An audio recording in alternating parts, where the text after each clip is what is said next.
ছোটবেলায় পড়তে পড়তে ঘুম পেয়ে গেলে যা হতো ভার্সেস না পড়ে উঠে পড়লে যা হতো। আলেকজান্ডার ফ্লেমিং বলেছিলেন। কি রে, তুই পড়ছিস না ঢুলছিস ঘুমে? হ্যাঁ মা, না পড়ছি আমি পড়ছি। সেই প্রথম আবিষ্কার করেছিল পড়তে বসলেই তোর শুধু ঘুম পায় না? আনুমানিক 500 বছর আগে বলেছিলেন। ভালো করে পড়। আমার আর পড়তে ভালো লাগছে না মা, আমার খুব ঘুম পাচ্ছে। তুমি আমাকে খেতে দিয়ে দাও না। ঠিক আছে, উঠে পড়, খেয়ে নিয়ে শুয়ে পড়বি, চল। ঠিক আছে, এবার খেয়ে দিয়ে ঘুমিয়ে পড়বো।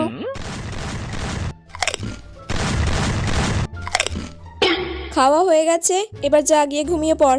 আচ্ছা, আর তো ঘুম পাচ্ছে না আমার, এবার কি করব? ফোন নিয়ে ঘাঁটার সময় তোমার ঘুম পায় না? খালি পড়ার সময় যত রাজ্যে তোমার ঘুম পায়। তাড়াতাড়ি ফোনটা রেখে এক্ষুনি ঘুমোতে চল।